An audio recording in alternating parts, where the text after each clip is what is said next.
আর এই যে দেখেন আমার খামারে আমি স্প্রে করতেছি, স্প্রে গুলো একদম কত খামারের ওষুধপত্র খুবই কম লাগবে যদি আপনারা যদি আপনাদের মুরগিকে সুস্থ সবল এবং সঠিক পরিবেশ দিতে চান, তাহলে অবশ্যই এই যে আমার খামারটা যে দেখতে পাচ্ছেন, ঠিক এই রকমের একটা পরিবেশ যদি আপনারা দিতে পারেন, তাহলে আপনাদের খামারের মুরগিগুলো অনেকটাই সুস্থ সবল থাকবে।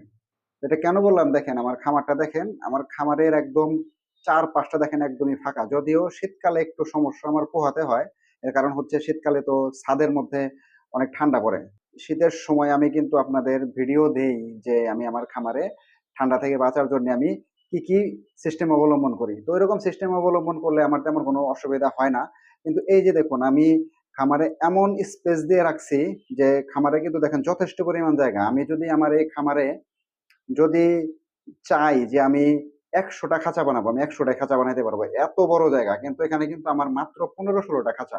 তো আমি এমন ভাবে খাঁচাগুলো সেট করছি যাতে মুরগিগুলো একদম স্বাচ্ছন্দ্য বোধ করে আর গাদাগাদি না হয়। আসলে মুরগির কিন্তু রোগবালাই হয় এই গাদাগাদির জন্যে।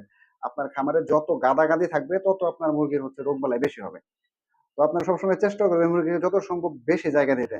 আর আরেকটা বিষয় লক্ষ্য রাখবেন, খামারে কিন্তু কখনোই আপনারা কাঠের গুঁড়ি ব্যবহার করবেন না।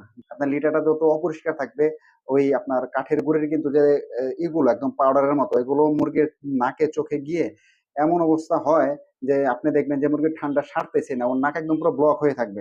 মুরগি কিন্তু যখন ঘুমায় তখন একদম ফ্লোরে মাথা নিচু করে দিয়ে ঘুমায়। তখন ওদের ওই নাক দিয়ে ওই কাঠের গুঁড়িগুলো যখন ঢুকে, তখন একদম মুরগির অবস্থা খারাপ হয়ে যায়। আপনারা তুষ যদি না পান তাহলে বালি ব্যবহার করবেন। বালিও একটা ভারী ভারী জিনিস, ওটা ফ্যানের বাতাসে উড়ে না। এখন কিন্তু গরমকাল, এই গরমকালে এই ফ্যানের বাতাসে এই কাঠের গুঁড়িগুলো উড়ে একদম অবস্থা খারাপ হয়ে যায়।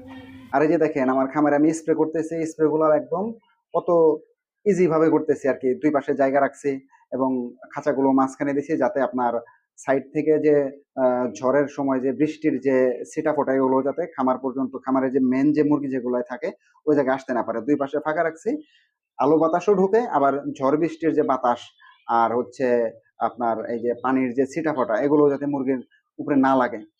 তো হচ্ছে ব্যাপার, আপনারা খামারের ওষুধপত্র খুবই কম লাগবে যদি আপনারা খামারের মুরগিকে ভালো পরিবেশ দিতে পারেন। আর পরিবেশই হচ্ছে আপনার মুরগির জন্য সবচাইতে বেস্ট ওষুধ। আপনি পরিবেশ যত ভালো দেবেন ওষুধ তত কম লাগবে। তো সেই হিসাবে কিন্তু পরিবেশকেই ওষুধ বলা চলে। ভালো থাকবেন সবাই, আসসালামু আলাইকুম।